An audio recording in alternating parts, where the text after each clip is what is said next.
Welcome back, everybody. This is Brian with Mindful Mail. I really appreciate the growing audience that's going on across the interwebs of my videos and audio uploads.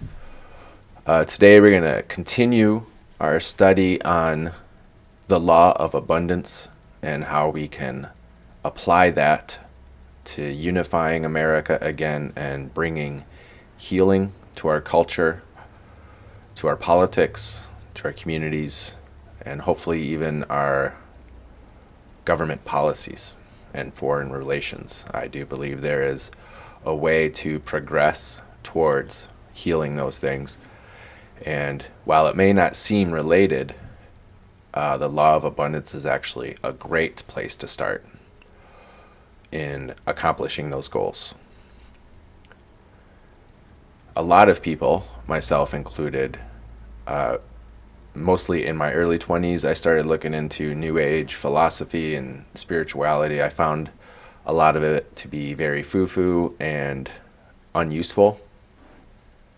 There were things, however, that I did find useful. And at least this pamphlet, The Law of Abundance, written by Paramahansa Yogananda from the Self-Realization Fellowship, is a very practical interpretation of the law of abundance. And what I was alluding to earlier is that when I was younger, I looked at that law as a source of material wealth, material abundance, where I would just be, Mr. Scrooge with a money bin of gold coins and delving in and going swimming every day in my vast amounts of money. I'd have a house in Malibu, a fancy Porsche 911, which I still kind of would love to have because it's like the best car in the world. But that's a very limited and foolish, childish perspective of what the law of abundance is. And for me, as I grew older, I became acutely aware that no matter how much money I made, there was still something inside of me that was lacking. And so I then decided that material wealth wasn't the answer, so I was going to find that lacking in personal relationships. And that was useful for a while, but after a time of that, even those relationships stopped giving me what I thought I needed in terms of fulfillment and happiness. And so I kind of went through this, dark transition period, I guess you could call that, night of the soul, maybe, where I was looking for answers that were more useful, practical, and with me at all times. I was sick of living by the principles of grasping and attachment. I was always looking for something to fill this void, to make me feel good. And no matter what I found to do it, it would always stop working after a certain amount of time. So that was really frustrating. And what I found is that the answer I was looking for was actually in this law of abundance and lots of other material. We'll get into the Bhagavad Gita at some point. We'll get into some of the writings in the Bible. There's some stuff in there I don't agree with, I don't believe, but there's other things in that book that I found to be really useful and helpful. And we'll continue to explore books and studies and find the gold in each book, the wisdom, the things that are useful and helpful in today's society. I don't like talking about things that are unuseful. It's just a waste of time. I'm a busy guy, and I'm sure you all are busy as well. So the concept I want to bring forth is, I mentioned that I was living in a state of constant grasping, reaching out externally to things to make me happy, in a constant state of attachment, meaning I was holding on to ideas and concepts, beliefs, or unhealthy relationships, or jobs, or lots of different things. I was attached to thinking that those would bring me happiness, and they all failed. So, but I want to talk about, why did I develop those feelings of attachment and or those behaviors of attachment and grasping in the first place.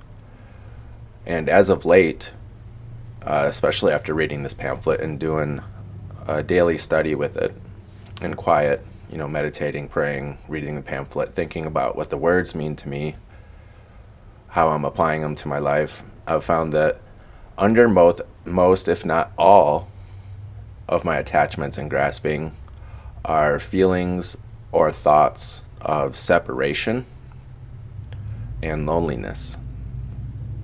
You could argue that these feelings could also be described as shame.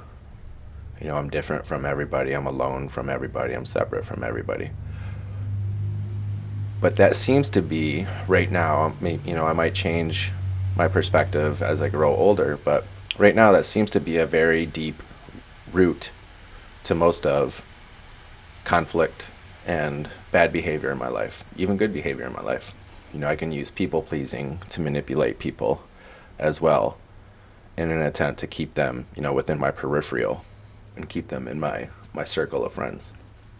So I want to throw that word out again, the feeling and thought of separation and loneliness and what that means to you. I'll share briefly, some things, some feelings that loneliness can hide under are anxiety. If I feel really anxious and I'm able skillfully to sit in the quiet with that anxiety and be patient with it and let it open up, or even use my focus and my attention to open it up on purpose, I find that there's loneliness underneath that. So anxiety is one, anger is another one. Underneath anger, there's sadness. And if I trace that sadness back, that can also go back to loneliness. So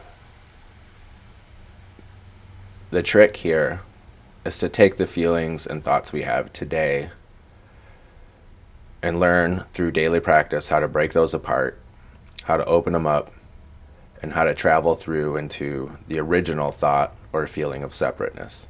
It takes practice for some people, for most people, I would say.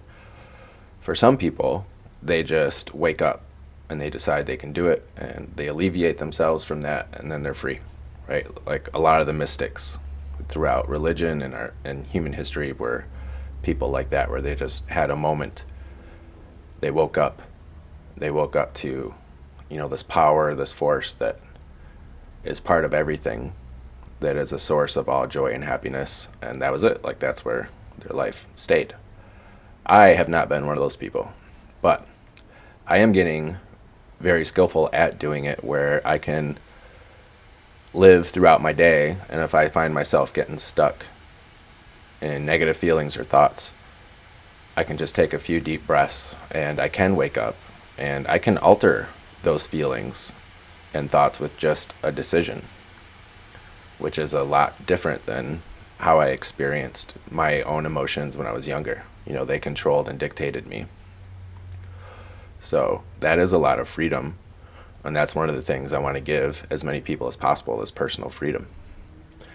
But I want to be able to give the resources people need to find their own personal freedom. Like, I want them to find their own power within the power that they've just fallen asleep to, like they forgot they had it. I want them to wake up. That's what I want to happen in the world.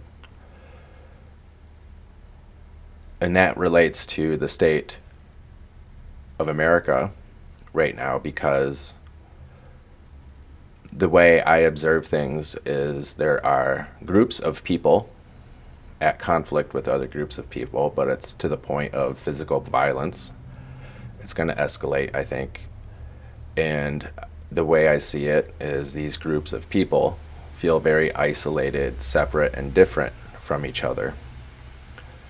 And instead of facing their own feelings of isolation, they're projecting all their baggage onto their, self-made enemy. And it's just creating a bunch of bullshit.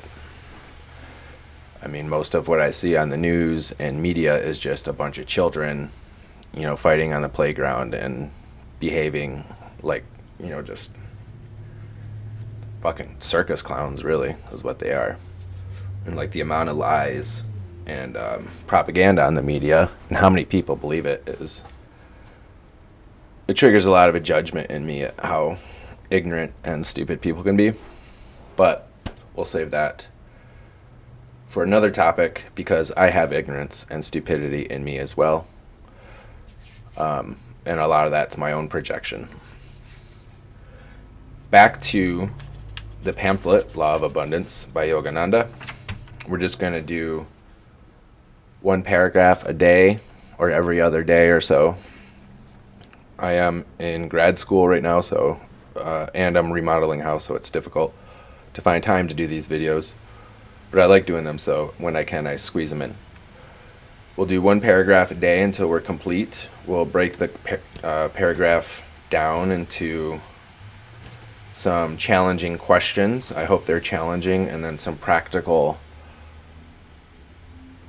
exercises we can do on a regular basis to help, move past some of our blocks and move more towards a place of spiritual abundance where we have a sense of happiness within us and we no longer have to seek outside of ourselves to find that happiness, right? Like we feel whole.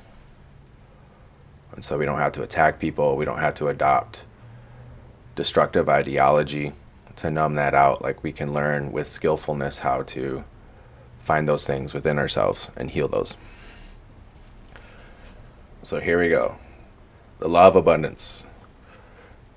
The Horn of Plenty Savings Plan. Just pause real quick. When you get this little pamphlet, it comes with like a little cardboard box and you fold it up and you put like a nickel in it every day. I don't do any of that, but it does have some cool affirmations on it. They're cool. I'm sure you can go to their website. I'll put a link in there and see if I think they can mail it out. I got this from the actual temple in Berkeley. But the Horn of Plenty Savings Plan will help you to manifest material and spiritual abundance through realization of your oneness with Spirit, the universal source of all life and supply. So again, this alludes to what I talked about earlier. When I was younger, I wanted to manifest material wealth, thinking that would make me happy. And in reality, it just left me just as empty as not having it, right? Like I've found very little difference between having really good money and not so good money. And spiritual abundance. So spiritual abundance is the feelings of contentment, joy, and peace that radiate from within. Like I don't need external things to feel good. Like I just feel good. Through realization of your oneness with Spirit. So realization, I become aware of Spirit. I become awake to this idea that I'm at one with Spirit. Spirit can be called God or the universe. Buddhism calls it consciousness. I'm sure I'll get some pushback on that, but that's fine. And, it's definitely in the Bhagavad Gita. A great place to look for spiritual awareness is in there. But we become awake to this idea that we're already one with Spirit. Like there's nothing left to seek in a way. Like we already have it. We've just forgotten, and our culture has taught us that we don't have it. Like we're lacking, and that those are lies. It's the source of all life and all supply. So that is where we get our happiness. I like to look at it sometimes. It's a little cliche, but I'm sure most of you have heard this. Two fish are swimming in the ocean, and one's younger, one's older. The younger fish asks the older fish, what's the ocean? And the older fish is like, you're in the ocean. Like what would that be like for you if you were the younger fish and you realize that this grand thing that everyone's been talking about is actually something you've been in your whole life? Like that's very similar to what Spirit is. Like it's pointing to that. Another way I've heard it described that is also ocean related is that we are in God like the ocean is in the wave. Or God is in us like the ocean is in the wave. And so just that statement on its own, if we took that into contemplation and meditation, 1, 2, 3 times a day, we would wake up and remember what source is. Like, that's a very powerful way to describe, what we're talking about here. Realization comes through developing the habit of right prayer and right meditation. And it has developing the habit of right prayer and right meditation in italics, which means he's trying to stress that point.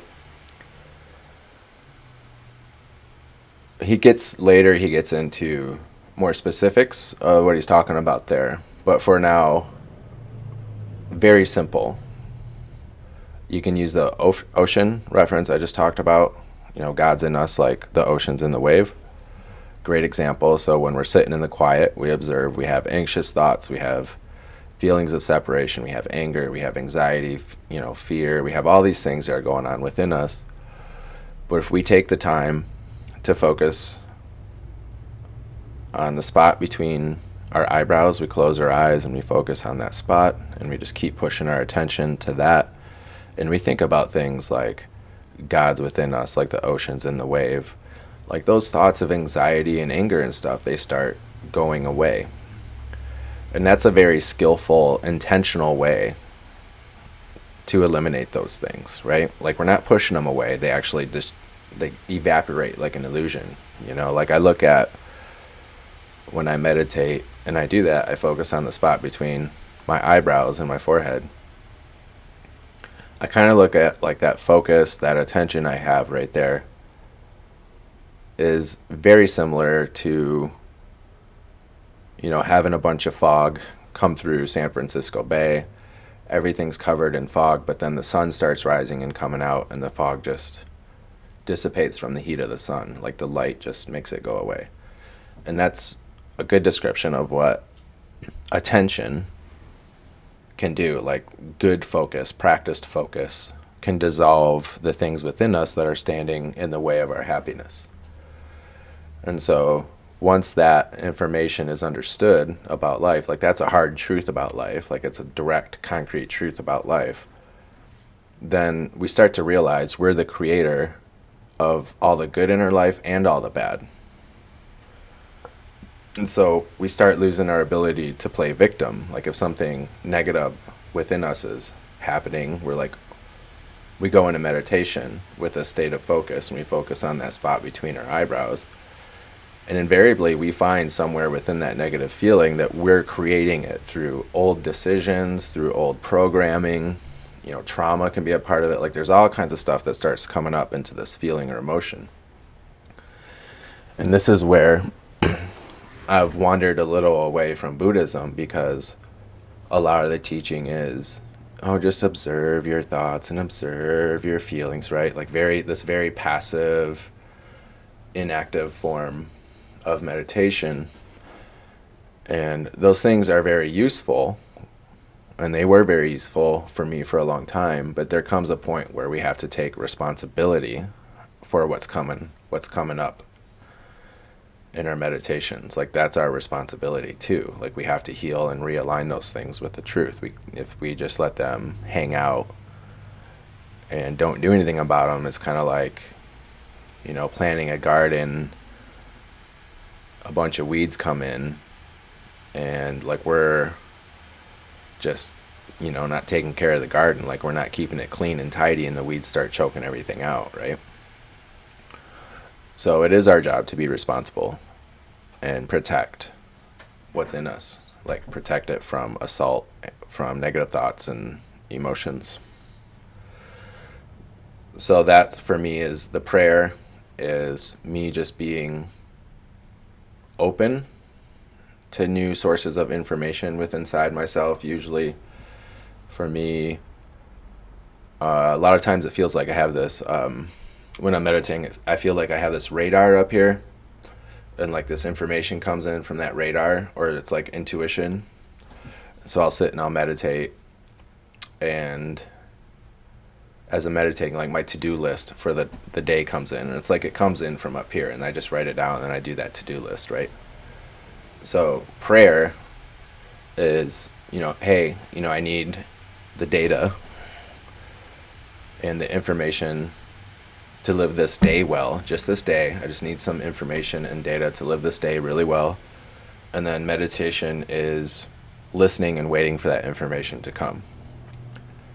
And that always happens for me when I ask for help for the day.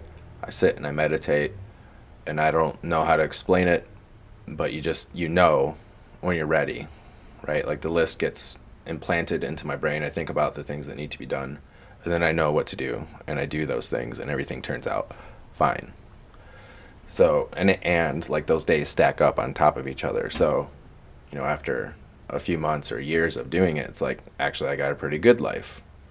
I have a life of abundance. I'm not seeking those things out. I'm not attached or grasping towards them, but I do have it. So that's what I think that means. The Horn of Plenty Bank is a symbol of the unlimited supply that pours forth unceasingly from the giver of all gifts. Again, we're referencing, he keeps bringing it back to this whole pamphlet about there is a source to our happiness, and it's not external. There is a source to all of our happiness, and if there's fear and anger and all these other things within us, like those are in the way of that source. Like we have to wake up to something different.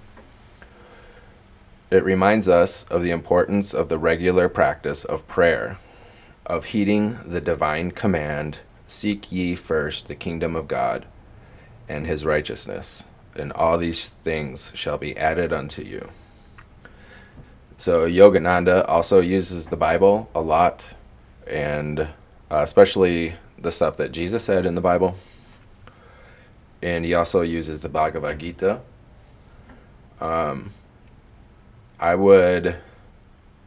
I read stuff like this, I have to be careful because I grew up with Baptist and Catholic influence, very small Midwestern town.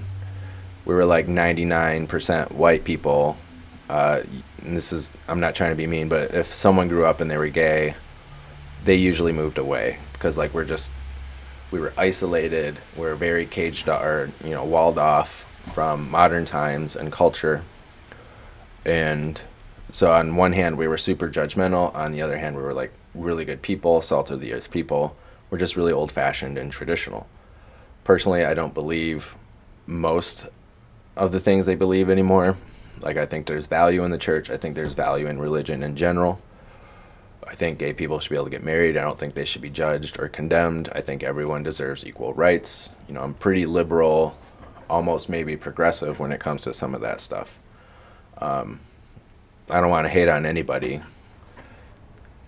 Well, the best I can. I still do it, but I'm getting better. But I have to be careful because when I read this, like I know it's a Bible verse, and then I shut down to it. Like I'm like, fuck this. It's a Bible verse. Like this is stupid. Fuck the church. Like, I get these judgments and ideas going on. And that's because I can still carry all the baggage from the Baptist church that I grew up in with me, right? Like all the harsh criticism. It seems like no matter what you did, you weren't right.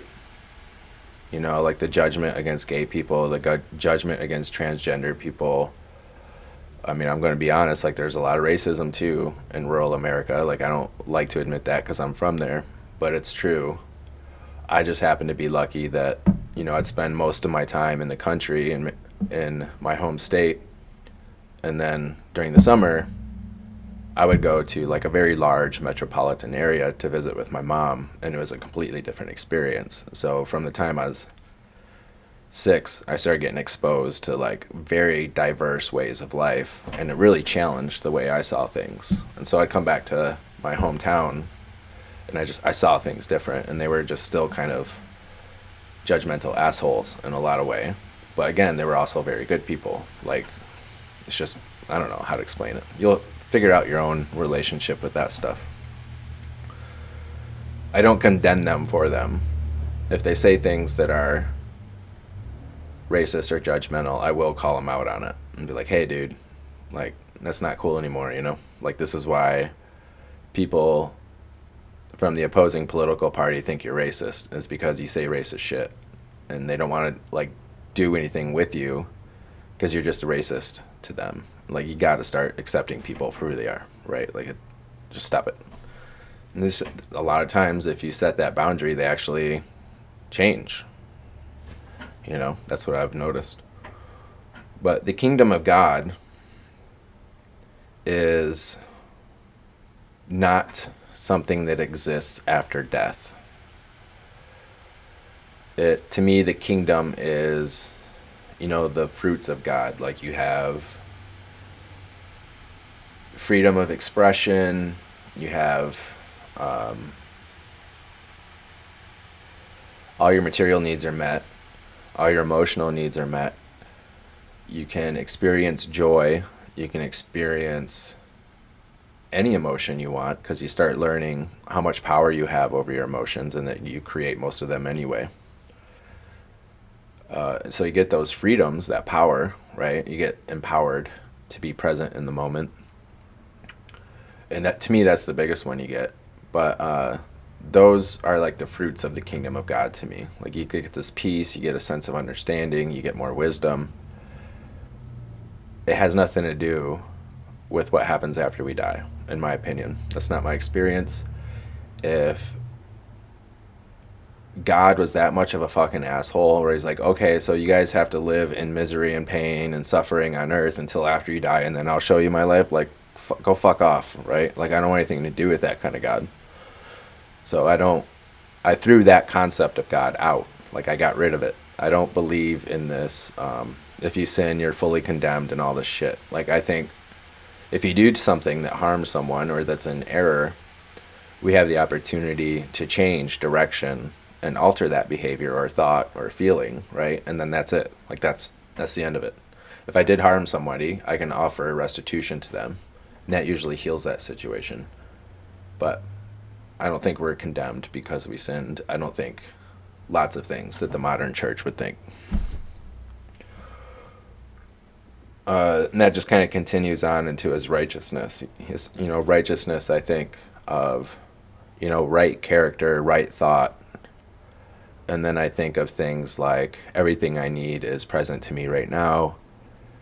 You know, judging others is just me projecting my own loneliness and feelings of separation onto other people. Like, if I'm judging someone, usually I'm taking an inner state of superiority to that person, which makes me different than them, right? Like, somehow I'm better or than that person, and so I'm going to judge them and condemn them and make sure, you know, they understand that what they're doing is wrong and that what I'm doing is right, right? Like, that's just me projecting my own garbage onto them. And everyone does it. So this isn't like a holier than thou thing. Like, you show me someone that doesn't project their shit onto someone else, and I'll just show you someone that's not breathing. Like, it doesn't exist. I've never met one anything like that. And all these things shall be added unto you, right? So we seek the moment. We seek we're already experiencing on a daily, moment-to-moment basis, like this, like Eckhart Tolle says, this power of now. We wake up to that, and then all the things we actually want, we find that we already have. You know, I felt just as happy with nothing as I have with, you know, 3 cars, a house, and all that kind of shit, right? Like, hot girlfriend, all that stuff. Like, I felt just as happy with nothing, like just renting a bedroom in San Francisco. The only thing I owned was my computer and a refrigerator. And I felt probably more happy and more peaceful there than when I had, you know, a house, a truck, an Audi, a motorcycle, and a really attractive girlfriend that loved to have sex just as much as I did, you know? Like, we were having sex 4 or 5 times a week. Like, it was pretty great. But there was still that, like, more fulfillment, you know, because I learned better when I was in that bedroom in San Francisco. I learned better how to focus on my breath, how to, you know, meditate in the morning by focusing on that place between my eyebrows, using my attention, using my focus to remove the things I don't want in my life on the inside and to create the things I do, right? And that's another thing that gets added to the kingdom of God is we learn that we are the creators. Like, we have all the power we need to live life and to create life. Like, we're not like create like, oh, I'm going to turn dirt into a human. I don't know, maybe we have that. That'd be cool if we did. I would totally abuse that. I would make elephant people. I would definitely make some fucked up shit if I could just like mold dirt and make it alive. Yeah. Anyway, there's a saying that goes with that. My friend, he was Jewish. Really good story about, he had a really good story about his grandpa like escaped Holocaust Germany and came to America and like gave his parents, my friend's parents, this diamond ring that he smuggled through the minefields and everything. And then now my friend has that ring for his wife. I know, I really like stories like that. But he told me a story once that I think was good, reflective of what I was just trying to communicate, which is, science reached this ultimate peak. Humans reached this ultimate peak of science. We can take dirt and we can alter it and insert life into it and awaken it. And, we are now the creators of life. But then, this wise man comes up and he's like, that's not creating life. Like, you have to be able to create the dirt, right? Like, yeah, like you're putting this stuff together, but you got to be able to create the stuff you're putting together. That's another thing that would always make me think. But that's the first paragraph. Next episode. Oh, and that quote from the Bible is from Matthew 6:33, if you want to check it out. One thing I would really recommend is find a translation of the Bible that you can resonate with, because there's a lot of translations and some of them are difficult to read. Some of the metaphysical translations are better. They get rid of all the dogma bullshit. They explain things like the crucifixion and the stories that Jesus tells way differently than what you're going to get from a church. Like, it's completely different, and I found them to be super useful. And then also, there's this program online called eSword, if you're interested. It's free. It's a program you download for your PC, and you open it up, and it's essentially, I don't know how many translations of the Bible are in it, but it's a lot. And then you can take, it'll have, the verses and the words in English, and then you can take a word and click on it, and it'll take that word's definition all the way back to like the original definition, like of Aramaic, Hebrew, Greek, wherever that word started. It'll take that definition all the way back to that. And if you do that enough with the Bible, you realize that most of the churches today are full of shit. Like, they're completely twisting stuff around. They're very ignorant in their dogma. That's been my experience by researching this stuff. Like, just do that. I wouldn't just go up to, a Bible Belt church and then start doing that, because you're going to get really upset with you, because you're going to start challenging their very limited and shallow beliefs. Or at least a lot of people in the Bible Belt have a very fixed idea of what the Bible's supposed to mean. And it just turns out that's usually not true. Next week, we're going to start the next paragraph called Seeking the Kingdom. I would hope that after today, the lesson would be, or to think about the concept of praying, whatever that means to you, whatever a practical concept of praying is for you, to a God that is used. Like, you can create your own concept of God. You can do that. I tell a lot of my friends that are atheists that I don't think it's that you don't believe in God. I think you don't believe in your concept of God. Like, just because you have a concept of God and you don't believe in that image in your head doesn't mean that's what God is, like you've just been kind of brainwashed into thinking something that's not correct. So that would be something to think about. Sitting in the quiet, focusing on that point between our eyebrows and our forehead, and just keep bringing our attention and focus to that. 1 to 3 times a day. I like to do it in the morning. I like to do it about 1 in the afternoon. And then I also like to do it at night, about an hour before I go to bed.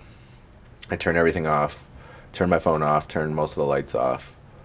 I'll read something spiritual maybe sometimes, but then I just sit in the quiet for, usually ends up being, the organic sit will be about 20 minutes. And then all of a sudden, like, I'm just up, like something wakes up and I'm ready to go. And it's almost always 20 minutes. So that's my number. That's the practice that I would hope to see everyone do. I do believe 100% that if enough people learn to do these things on a daily basis, most of, if not all of the conflict in the world would go away. And that's just how I see things. And I've had so many powerful experiences with it that I have no reason to doubt it right now.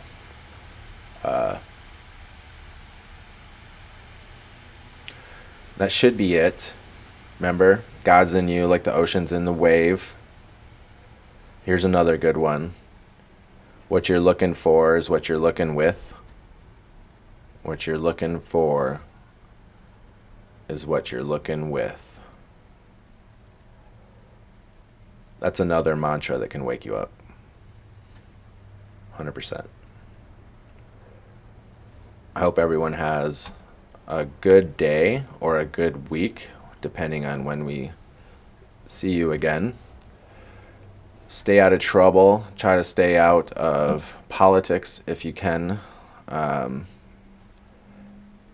Watch out for social media in your phone. They are designed to keep you addicted to their apps. They actually alter your brain chemistry, so be careful of that. They create outrage in people. And we're building a community. Yeah, I wanted to talk about that real quick.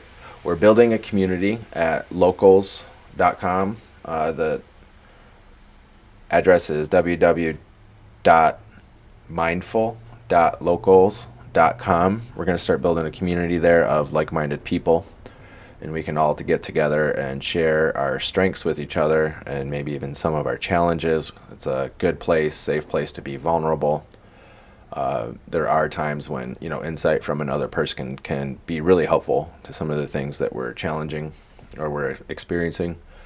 So our community is going to be centered around that. So come check us out, www.mindful.locals.com.